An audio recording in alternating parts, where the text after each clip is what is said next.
함께 읽겠습니다. 하나님의 아들 예수 그리스도의 복음의 시작이라. 선지자 이사야의 글에 보라, 내가 내 사자를 내 앞에 보내노니 그가 내 길을 준비하리라.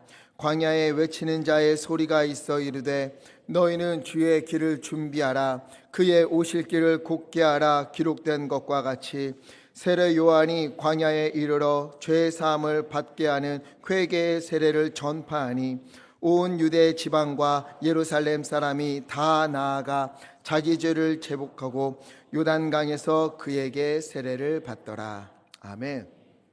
지난 한 주간 기도원에 다녀왔습니다. 기도원에 가서 깜짝 놀란 일들이 있었는데 그 중에 하나가 뭔가 하면 참 세상에 비슷한 분들이 많구나라는 거예요. 이렇게 뒤에서 뒤통수만 보이잖아요. 이렇게 보고 있으면 우리 성도님들 뒤통수랑 너무 비슷한 거예요. 저분 보면 그 권사님 떠오르고, 이분 보면 어떤 집사님이 떠오르고, 이런 분들이 거기에 가득 있는 거예요. 거기다가 또 아멘 하는 목소리가 가끔 이렇게 들리는 우리 성도님들의 목소리랑 너무 비슷한 거예요. 오셨나? 그러면 또 그분들 생각날 때마다 더 하나님께 부르짖고 그렇게 오게 되었습니다. 또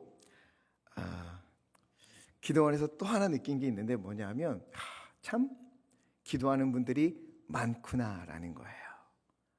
남자도 여자도 나이가 지긋한 분도 또 젊으신 분들도 수시로 올라와서 오랜 시간 간절히 부르짖어 기도를 하더라고요. 심지어 어떤 분들은요, 얼마나 힘든 일이 있는지 엉엉엉엉 울면서 기도하는 거예요. 저 멀리서 그 울음소리가 계속 귀에 들어오니까 제가 가슴이 아파서 생전 본 적도 없는 그분을 위해서 기도를 하는 거예요. 그러면서 이런 생각이 들었어요. 저런 간절한 기도가 본 적도 없는 내 마음을 움직여서 그분을 위해 기도하게 만들었다면, 그런 간절한 기도는 하나님의 마음을 움직여서 하나님이 반드시 응답하시겠구나, 이 생각이 들었습니다. 여러분, 우리가 우리 성도님들 간구 가지고 하나님 앞에 아뢰고 기도하고 하나님께 간절히 기도하는 모든 것들 우리 주님께서 응답해 주실 줄 믿습니다. 간절한 기도 하나님이 들으십니다. 저도 기도하고 있고 또 우리 성도님들도 힘을 내어서 포기하지 말고 기도할 때에 주님께서 그 모든 것을 선으로 바꾸시는 은혜가 우리 가운데 넘치기를 간절히 축원합니다. AD 64년 7월 네로 황제가 다스리던 로마에 그 7월에 엄청난 일이, 유명한 역사적 사건이 하나 발생을 해요. 뭔가 하면 로마 대화재입니다. 로마의 그 대형 경기장 아래에 있는 작은 상점에서 불이 시작이 되었고, 이 불은 삽시간에 퍼져서 로마 전역을 삼켜버렸어요. 우리나라도 이렇게 서울 무슨 구 이천 이렇게 나눠져 있잖아요. 그처럼 로마에도 14개의 구로 나누어져 있는데 그 중에 10개의 구가 화재의 피해를 입었습니다. 그 중에 3개의 구는 완전히 전소되었어요. 온전하게 남은 행정구역은 14개 중에 4개뿐이었습니다. 어마어마한 화재였어요. 많은 사람들이 불에 타 죽고 또 수많은 사람들이 이재민이 되었습니다. 지옥이 따로 없었겠지요. 당시 9살이었던 역사가 타키투스는 그때를 기억하며 이렇게 말했어요. 위용을 자랑하던 로마 제국은 불길에 휩싸였고 로마 시내는 공포와 죽음의 지옥이 되었다. 지옥을 맛보고 있었던 거예요. 지옥이라면 바로 이곳이 지옥이구나 하는 그런 불길들이 로마에 있었어요. 이때 로마에 흉흉한 소문이 나돕니다. 네로가 자기의 거대한 왕궁을 다시 짓기 위해서, 새로운 도시를 만들기 위해서 로마에 불을 지른 것이다. 아니야. 네로가 시를 쓰고 싶은데 시상이 떠오르지 않아서 로마에 불을 지르고 그 타오르는 불길을 보며 바이올린을 켜면서 그가 시를 적었을 것이다. 이런 소문이 나돌기 시작한 거예요. 민심이 말할 것도 없었겠지요. 그래서 네로는 이 자기를 향한 화살을 다른 사람에게 돌려야 됐어요. 그 희생양이 누구였습니까? 그리스도인이었어요. 저 예수라는 이름의 목숨 거는 인간 같지도 않은 그리스도인들이 로마에 불을 지른 것이다. 이런 소문을 퍼뜨려요. 그리고 소문을 퍼뜨림과 동시에 방화 및 인류 전체를 증오한 죄라는 제목으로 그리스도인들을 향한 대대적인 핍박과 박해가 시작되었습니다. 그리스도인들을 잡아가다가 짐승을 잡아서 그 가죽을 사람 맨살에 얹고 밖으로 보내요. 그리고 들깨가 물어 죽이게 하는 거지요. 땅에 말뚝을 박고 거기에 사람을 묶어서 산채로 화형을 시키기도 하고 십자가에 매달아 죽이기도 하고 맹수에게 던져 죽이기도 했어요.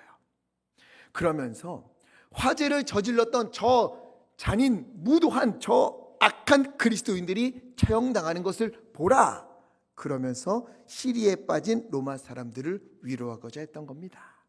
그러니 그리스도인들의 고통은 이루 말할 수가 없었겠지요. 위험을 피해서 몰래 멀리 떠나야 하기도 했고, 떠나지 못한 이들은 숨고 또 숨었어요.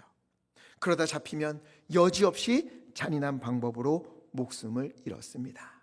그러니 로마에 살고 있었던 그리스도인들의 심정이 어떠했겠습니까? 두려웠겠지요. 너무너무 두려웠어요. 불안해서 정신을 차릴 수가 없었어요. 혼란, 혼돈 그 자체였습니다. 믿음이 다 무엇이란 말인가? 믿음으로 살아왔는데 지금 우리에게 다가온 현실은 이게 다 어찌 된 일인가? 이제 다 끝났다. 살 길이 보이지 않는다.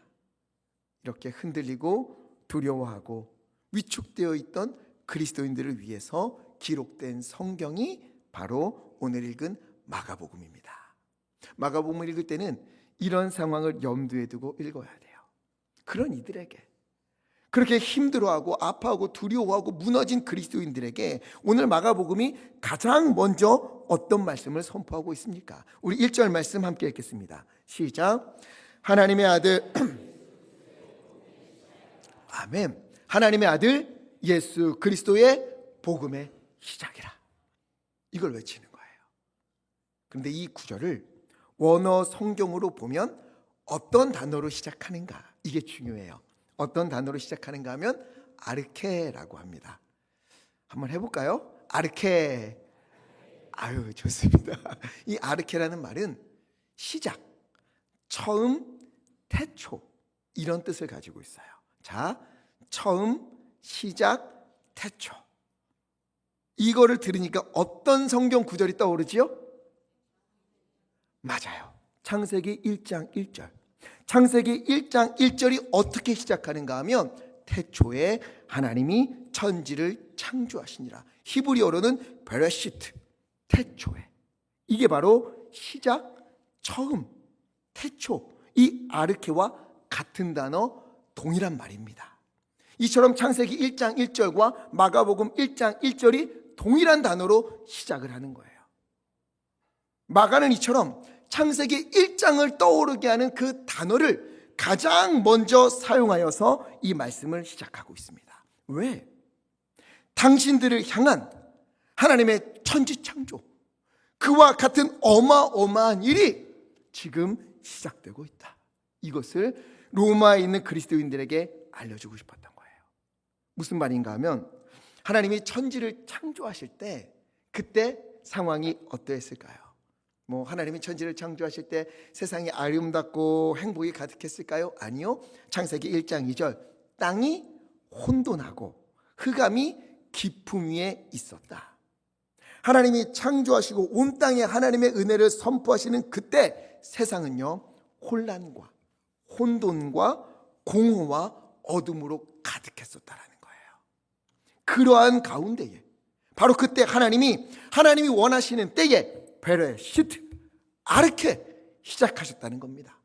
혼돈을 질서로 만드시고 공허를 충만으로 채우시는 하나님의 그 창조의 역사를 그 가운데 시작하셨다는 거예요.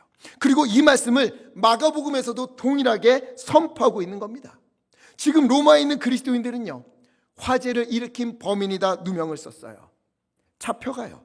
동물의 밥이 되고 처형되고 고문당하고 핍박받고 살 길이 보이지가 않습니다.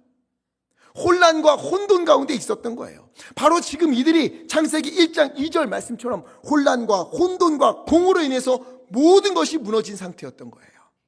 이때 창세기 1장 1절 말씀처럼 마가복음 1장 1절 말씀으로 아르케, 혼돈을 질서로, 공허를 충만으로 만드시는 하나님의 일하심이, 그때 그 창조의 역사가, 모든 것을 하나님의 은혜로 바꾸시는 하나님의 놀라운 일이 하나님의 아들 예수 그리스도로 인하여서 여러분 가운데 임할 것입니다. 이것을 마가가 선포하고 있었던 겁니다. 지금 로마의 그리스도인들은요, 살 길이 보이지 않아요. 해결할 방법도 보이지 않습니다. 어떻게 할 수 있을까? 이런 상황에 기도하지 않았겠습니까? 목숨 걸고 기도했겠지요. 왜? 생명이 달린 일이니까. 내 생명만 달렸습니까? 아니요. 우리 가족들, 자녀의 목숨까지도 위태로운 거예요. 그러니 하나님 앞에 간절히 부르짖었을 겁니다. 그런데 아무리 기도해도 하나님의 응답은 감감무소식인 거예요. 도대체 하나님 어디 계시는가? 우리를 왜 이렇게 내버려 두시는가? 이런 생각이 드는 거지요. 그러나 그때에도 창세기 1장 2절, 그런 가운데도, 혼돈과 공허 가운데도 성령님은 수면 위에 운행하신 것처럼 그 성령님이 여러분을 외면치 않으시고 살피시고 함께 계신다. 절대 방관하지 않으시며 방치하지도 않으시고 반드시 회복시켜 주실 것이다. 이 일이 하나님의 아들 예수 그리스도의 오심으로 시작되었다. 이것이 바로 마가복음 1장 1절이 선포하고 있는 것입니다. 그리고 이 말씀은 로마의 그리스도인들만이 아니라 지금 이 자리에 있는 오늘 우리에게도 선포되어지고 있는 거예요. 여러분, 우리가 사는 이 시대 지금 얼마나 어둡고 혼란한 상황입니까? 어제 큰일이 있었지요. 대통령 탄핵 소추안이 가결되었습니다. 대통령은 직무 정지가 되었고 이제 헌법재판소의 판결만이 남은 상태예요. 정치 이야기하려는 게 아니에요. 누가 잘했고 누가 잘못했다가 아니라 지금 이 나라가 말도 아니라는 거예요. 이게 처음 있는 일도 아니에요. 2004년 우리나라 최초로 탄핵 시도가 있었고 2016년 탄핵을 이미 경험했고 불과 얼마 되지도 않은 지금 우린 또 그 길을 걷고 있는 거예요. 우리와 우리의 자녀들이 혼란과 혼돈의 시대를 살아가고 있는 겁니다. 과연 이 나라가 회복이 될 수는 있을지, 앞으로 이 나라에 희망은 있는 것인지, 정말 정치하는 사람들 중에, 나라를 이끄는 사람들 중에 당이나 자기의 이익이 아니라 진실로 나라와 국민을 위하는 이들이 한 명이라도 일어설 수 있을 것인지 염려와 걱정이 앞서지 않습니까? 나라도 이러한데 여기 있는 우리의 삶, 우리 삶도 역시 녹록치 않지 않습니까? 눈물 없이는 들을 수 없는 이야기가 다 하나씩 있잖아요. 소망이 보이지 않는 일들이 가슴에 응어리로 남아있는 게 우리의 삶 아닙니까?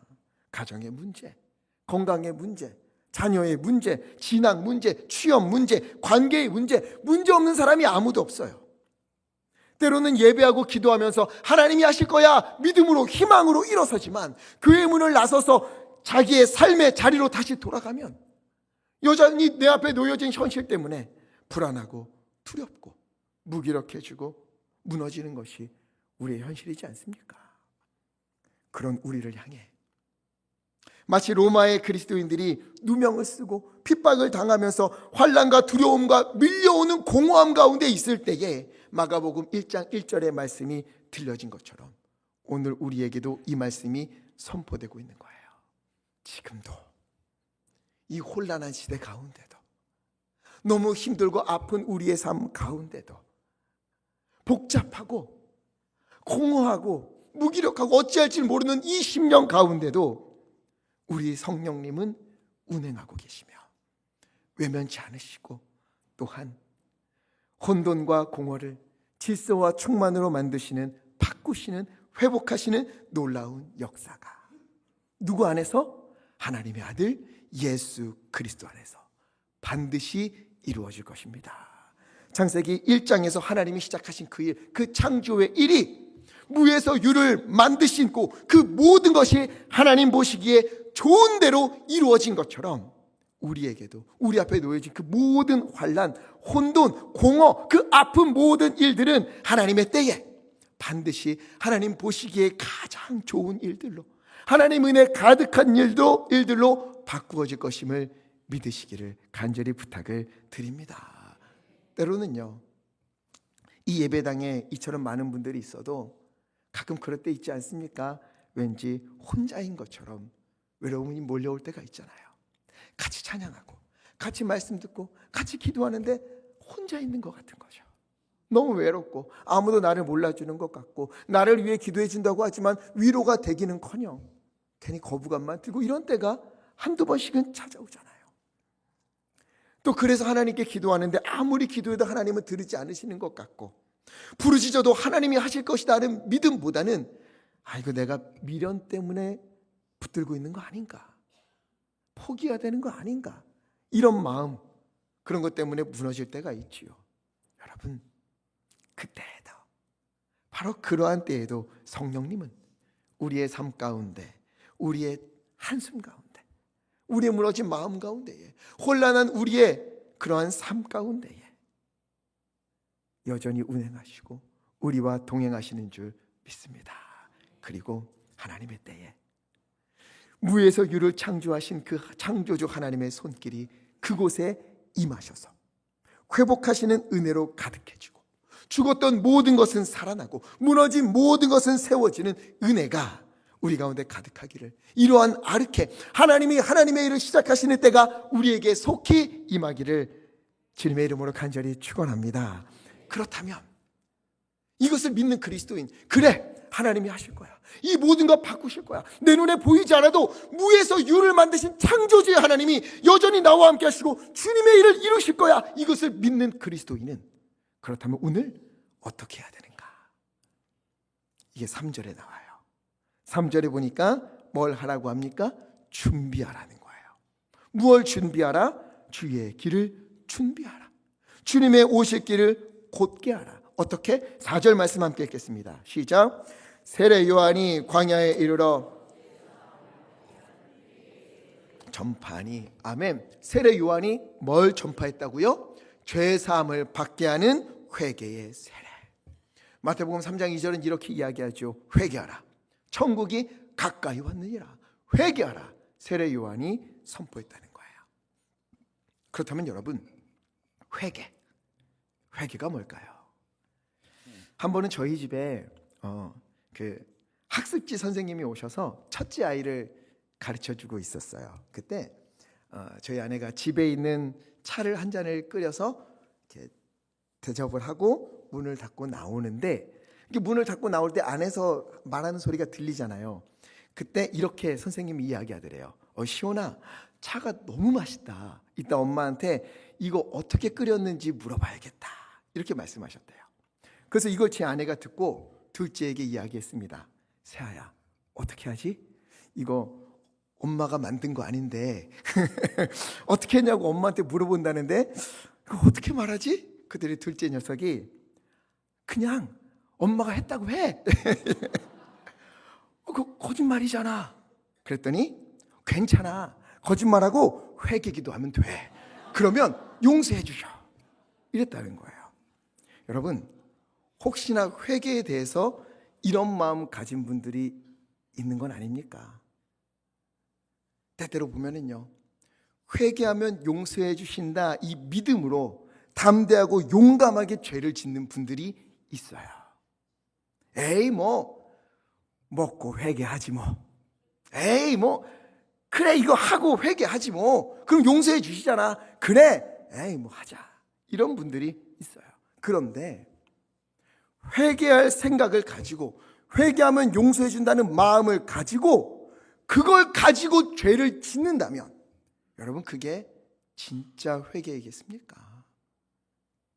물론 잘못된 말과 행동, 또 누군가에게 상처 준 일들, 그리고 신앙인으로 살지 못했던 것들을 돌아보면서 하나님 앞에 나와 주님 잘못했습니다, 나를 용서해 주십시오, 내가 주님 앞에 다시 살게 해 주십시오, 기도하는 것 회개 기도이고 하나님이 듣고 용서해 주실 줄 믿습니다. 그런데 이것은 회개 기도이지 회개라고 말하지 않아요.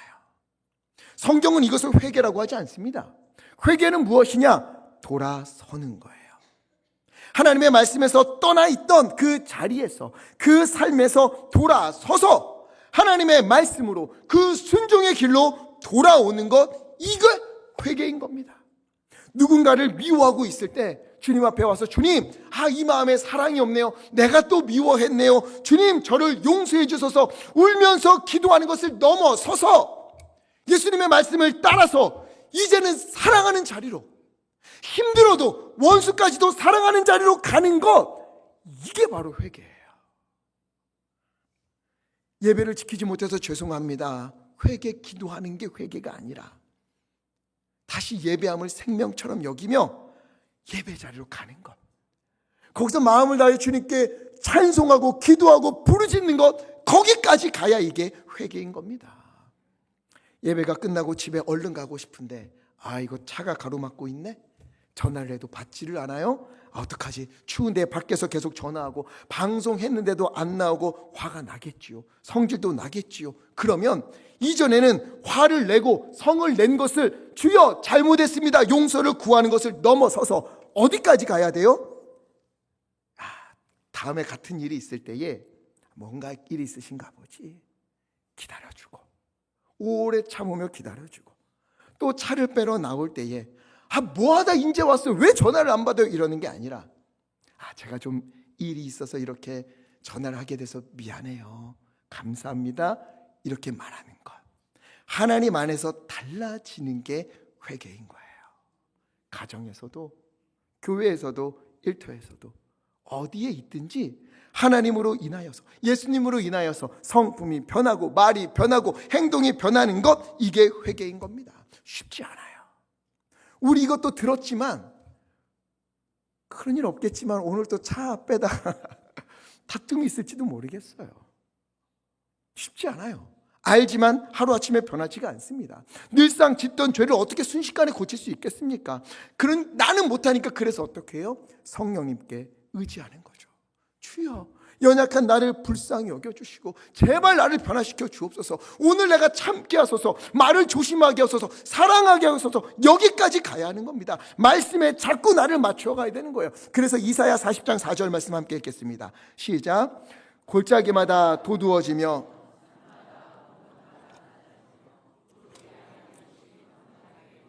험한 곳이 평지가 될 것이요. 아멘. 이게 바로 세례 요한이 광야에서 외쳤던 말이잖아요.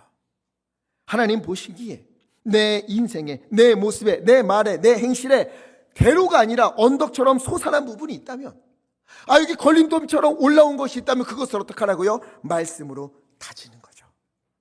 주님의 오실 대로를 만들기 위해서 내 마음 속에, 내 삶 속에, 내 말 속에, 내 성품 속에 이리저리 솟아나버린 그런 언덕들을 다지면서 주님의 오실 대로를 만드는 것, 이게 우리에게 필요한 겁니다. 필요한 정도가 아니에요. 야고보서 4장 7절 말씀 함께 읽겠습니다. 시작. 그런즉 너희는 하나님께 복종할지어다. 마귀를 대적하라. 그리하면 너희를 피하리라. 아멘. 하나님께 복종할지어다. 그리고 어떻게 된다? 마귀를 대적하라. 마귀를 대적하는 것, 사탄을 대적하는 것은요, 하나님께 복종하는 것 외에는 없습니다. 반대로 하나님께 복종하지 않는다는 것은 사탄에게 나를 내어주고 사탄에게 복종하는 사람이 되는 것이며, 동시에 누구를 대적하게 되는 거예요? 하나님을 대적하는 거예요. 우리에게는요, 이 두 가지 길밖에 없습니다. 하나님을 따르느냐, 마귀를 따르느냐, 회개함으로 주님의 자리로 돌아가느냐, 주님에게서 멀리 떠나느냐. 우리 앞에는요, 이 두 가지 길 외에는 아무것도 없어요. 다른 길이 있다고, 괜찮다고 말하는 것들은 아니요, 그건 다 사탄이 주는, 우리를 유혹하는 말일 뿐입니다. 우리는 주님의 말씀을 따르느냐, 아니면 사탄을 쫓아가느냐, 이 둘밖에 없는 거예요. 하나님을 선택하면 사탄에게서 등을 돌리는 것이요, 그러나 하나님에게서 등을 돌리면 사탄을 따르는 길이 내 앞에 열려 있는 거예요. 다른 길 없습니다. 회개함으로 주님의 말씀을 따라 사느냐, 아니면 회개하지 아니하여 여전히 내 방식대로, 내 생각대로, 사사기 말씀처럼 자기 소견에 옳은 대로 그렇게 사느냐. 이 두 가지 길밖에 우리에게 놓여진 것은 없습니다. 그렇기에 성령님이 우리와 함께 하심을 믿고, 또 주님이 우리를 위해서 하나님의 일을 시작하셨으며 하나님이 반드시 이루실 것이다. 이렇게 하나님의 때를 기다리는 사람은, 하나님의 은혜를 기다리는 사람은 회개하며 주님 앞에서 진실한 삶을 살 수밖에 없다. 오늘 성경은 우리에게 말씀하고 있는 거예요. 그래서 세례 요한이 회개하라 천국이 가까이 왔느니라 외치며 회개의 세례를 전파하는 것은 주님의 오심을 믿어라, 하나님이 일하실 것을 믿어라, 하나님이 모든 것을 회복하실 것을 믿어라. 그리고 믿는다면 믿는 자답게 주님 앞에서 회개하며 돌이켜서 신실한 삶을 살아야만 한다 요청하고 있는 것입니다. 여러분, 주님이 우리를 위하여서 하나님의 놀라운 일들을 시작하신 것을 믿으십니까? 안 믿으십니까? 믿으십니까? 그렇다면 회개하십시오. 돌이키십시오. 정말 믿는다면 달라져야지요. 정말 믿는다면, 회개하라는 말씀을 들었다면 회개해야지요. 하나님이 기뻐하지 않을 만한 생각과 말과 행동에서 돌아서십시오. 불신의 자리에서 믿음의 자리로 옮겨져야만 합니다. 이것이 아르케, 하나님의 일이 내게 시작되었고 하나님이 이루신다라는 것을 믿는 사람이 그 가운데 살아내야 될 중요한 믿음의 삶의 방식인 겁니다. 마가는요, 이것을 확신했어요. 회개하고 돌이키면 하나님이 하신다, 하나님이 이루신다, 하나님이 주님의 놀라운 일을 우리 가운데 펼치신다, 이것을 확신했어요. 왜? 마가가 경험했어요. 처절하게 경험했어요. 어떻게? 사도행전 13장을 보면 바나바와 바울이 전도 여행을 떠나요. 처음으로 둘이 전도 여행을 떠나는데 이때 13장 5절에 요한을 수행원으로 두었다고 했어요. 요한을 데리고 갑니다. 이 요한이 누구냐? 마가 요한이에요. 마가를 데리고 갑니다. 그런데 5절에서 함께 했는데 얼마 못 가서 13절에 마가가요, 바울과 바나바를 떠나 예루살렘으로 돌아갔어요. 길이 너무 험하고 너무 힘이 드는 거예요. 그래서 견디지 못하고 중도 하차를 합니다. 바나바와 바울은 힘들었지만 또 마가가 떠나니까 마음도 무너졌겠지요. 그럼에도 불구하고 1차 전도여행을 마치고 이후에 다시 2차 전도여행을 떠나려고 했어요. 그때 무슨 일이 있었는가? 사도행전 15장 37절, 바나바가요, 바울에게 우리 마가 다시 데려가자, 그에게 기회를 주자, 이렇게 요청을 했어요. 그런데 바울이 38절 단칼에 거절합니다. 불과 얼마 전에 전도 여행도 힘들다고 중도에 포기한 이를 다시 데려가는 것은 옳지 않다, 데려갈 수 없다, 절대 안 된다, 거절을 해요. 심지어 39절 이 일로 인하여서, 마가를 데려가냐 마냐 이 일로 인하여서 바울과 바나바가 심히 다투게 돼요. 엄청난 싸움을 하고 바나바는 마가를 데리고 가고 바울은 실라를 택하여 각자 갈라서서 전도여행을 떠나게 됩니다. 마가는요, 1차 전도여행에서는 바울과 바나바에게 짐이 되었어요. 투정 부리다가 떠나가요. 다시 마음 먹고 2차 여행에, 전도여행에 참여하려고 했지만 자기 때문에 바울과 바나바가 싸우고 갈라서는 거예요. 근데 왜 바나바는 그러면서까지, 바울과 갈라서면서까지 마가를 데려가려고 했을까요? 골로새서 4장 10절을 보니까는요, 나와 함께 갇힌 아리스다고와 바나바의 생질 마가와 이렇게 되어 있죠. 마가는 바나바의 생질이었습니다. 조카라고도 하고 어떤 번역에서는 사촌동생이라고도 해요. 어쨌든 바나바와 마가는 인척관계였어요. 그래서 바나바는 어떻게 해서든 마가에게 다시 기회를 주고 싶었어요. 하지만 바울은 받아주지 않았고 갈라서게 됩니다. 그러니 마가의 마음이 어땠겠어요? 인척인 바나바를 따라 나서기는 했지만 자기 때문에 하나님의 일이 틀어진 것처럼 보이는 거죠. 큰 일이 벌어진 것처럼 보이는 거예요. 두려운 마음이 들었습니다.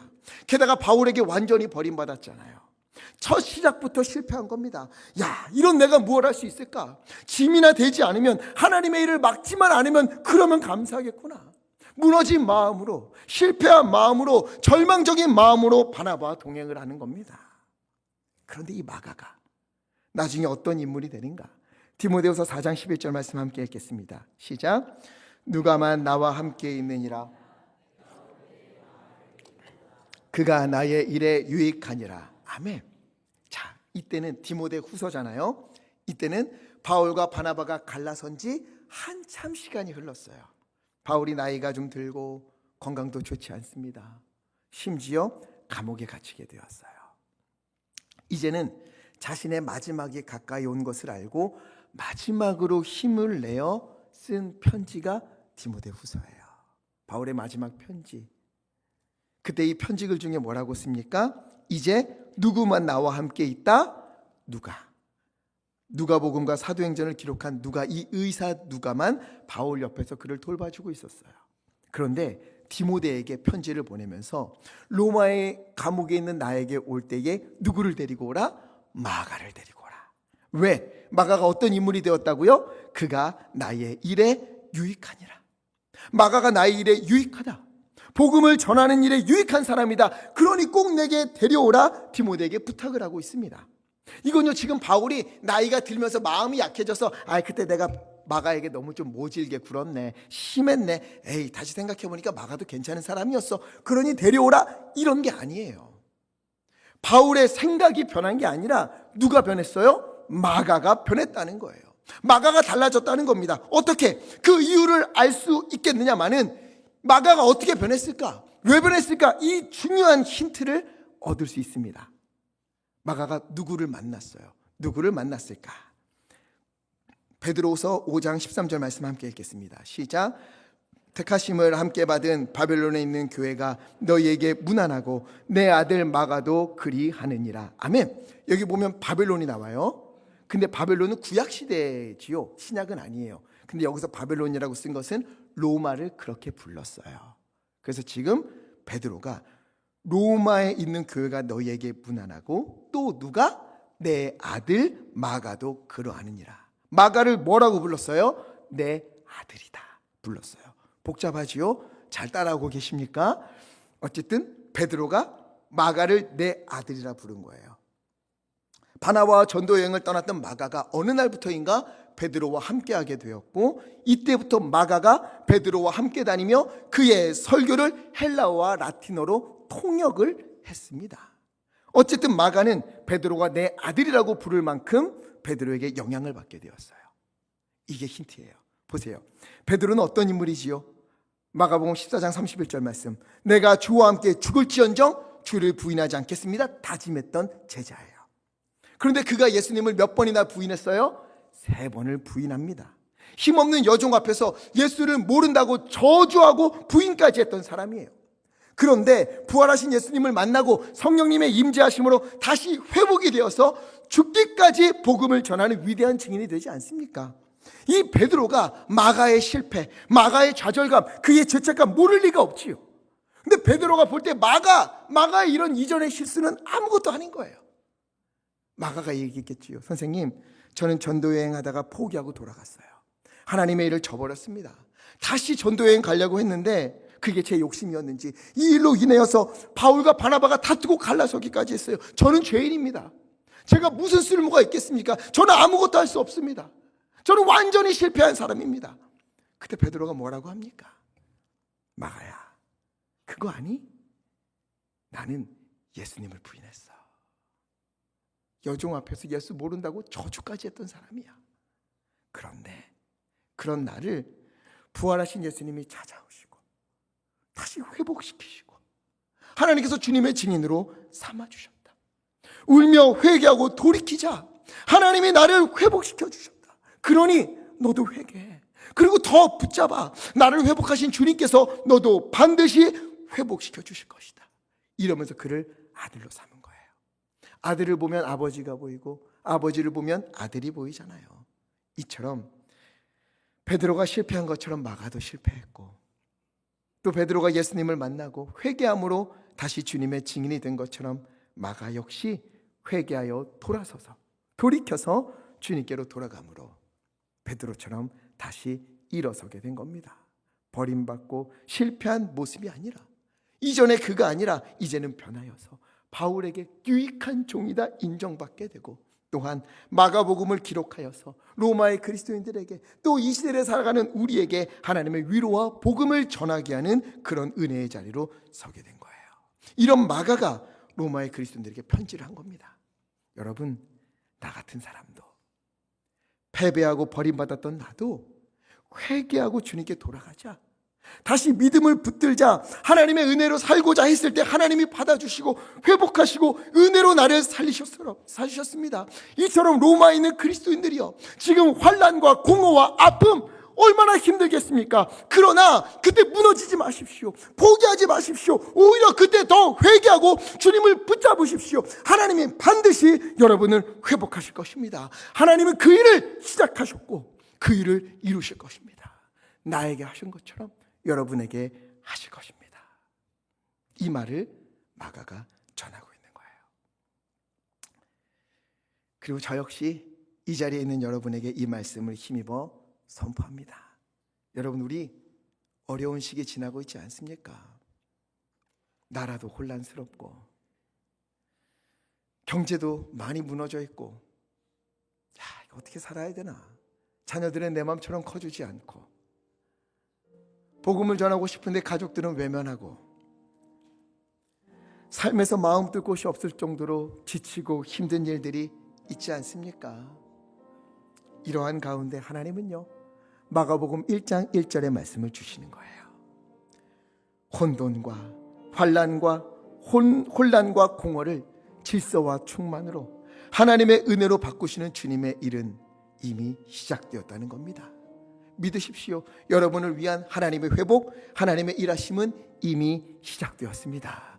지금 진행 중에 있습니다. 그리고 반드시 하나님이 이루실 것입니다. 내가 알 수도 없고 헤아릴 수도 없는 방법으로 하나님이 가장 적당한 날에 가장 좋은 것으로 이루실 줄 믿습니다. 이것을 믿는 우리는 말씀으로 돌아가야 합니다. 실패한 일이 있어도, 넘어지는 일이 있어도, 아픈 일이 있어도, 무너지는 일들이 있어도 다시 일어나 회개하며 주님의 말씀에 나를 맞추어서 믿음의 길을 걸어야 되는 거예요. 그러는 중에 우리 주변에 아프고 어려운 성도님들이 보일 때가 있을 거예요. 그러면 부탁드려요, 여러분이 그분의 마가가 되어 주십시오. 베드로가 마가를, 그리고 마가가 로마의 그리스도인들 그리고 우리에게 위로하고 힘을 준 것처럼 정죄하지 마시고 다그치지 마시고 응원을 보내주십시오. 기도해 주십시오. 기도하고 있다고, 내가 기도하겠다고, 하나님이 일하고 있다고 선포하십시오. 마가처럼 나도 믿음으로 살려고 회개하고 발버둥 치고 있으니 우리 다시 해봅시다. 믿음으로 서봅시다. 하나님께 기도해 봅시다. 하나님 일하심을 믿고 의지해 봅시다 라고 힘을 주며 함께 걸어주십시오. 곤란에 있는 로마의 그리스도인들에게 힘을 주고 용기를 주었던 마가가 여기 있는 우리 모두가 되기를 간절히 부탁을 드립니다. 그렇게 함께 주님의 일을 기대하고 기도하고 기다리는 우리 모두가 되었으면 좋겠습니다. 그러한 가운데에 회개함으로 내가 주님의 말씀에 나를 맞추어 살아가고, 무너진 누군가에게 마가처럼 가서 이런 나도 주님이 회복하셨다, 하나님이 일하신다, 당신도 하실 것이다, 함께 해보자 라고 힘을 주고 우리가 한 걸음씩 함께 걸어가게 될 때에, 그때 우리 가운데 임하시는 주님의 놀라운 역사하심을, 하나님이 이루시는 주님의 나라를 우리가 우리의 눈으로 목도하게 될 줄 믿습니다. 이와 같은 혼돈과 공허를 충만과 체험으로, 그리고 또한 질서로 만드시는 우리 주님의 은혜가 우리 가운데 가득하기를 예수 그리스도 이름으로 간절히 축원합니다. 그래서 이 찬양 부르고 싶습니다. 우리가 이럴 때 있잖아요. 날이 저물어 갈 때, 빈들에서 걸을 때, 이때는 혼자가 있는 게 아니라 하나님의 은혜가 시작되는 때이구나. 내 힘으로 안 될 때, 빈손으로 걸을 것 같을 때 하나님께서는, 주님께서 예비하시고 나를 위해 일을 하고 계신다, 진행하고 계시고 반드시 이루실 것이다. 우리 믿음을 가지고 찬양으로 함께 고백하겠습니다.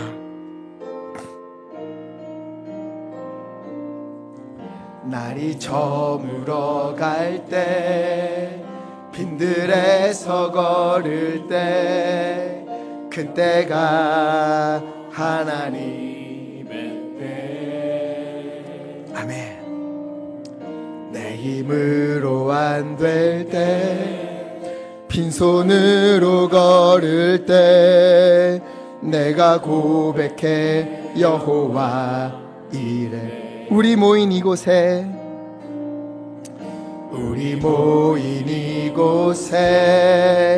주님 함께 계시네. 누리네 아버지 은혜.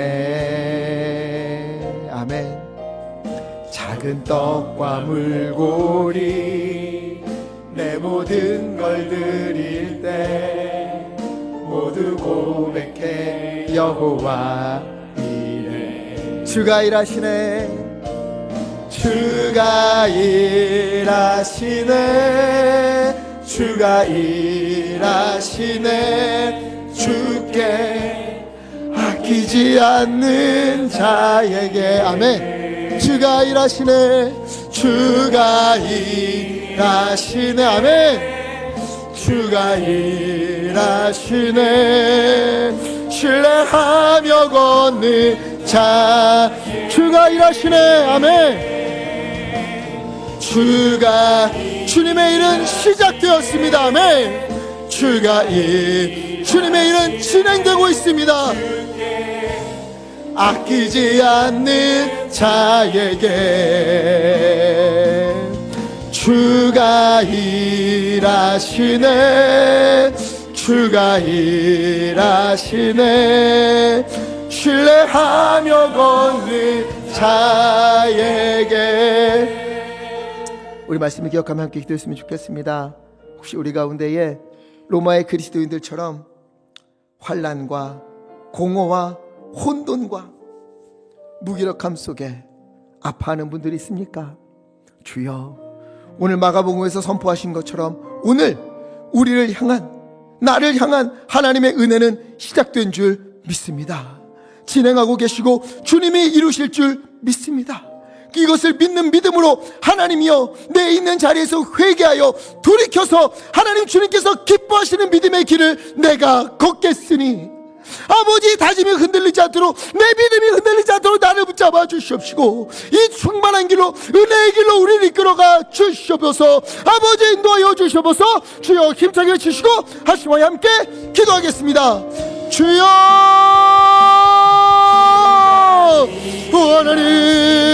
하나님 임자여 주시옵소서. 하나님이여 지금 이 시대가 너무도 혼란 가운데 있습니다.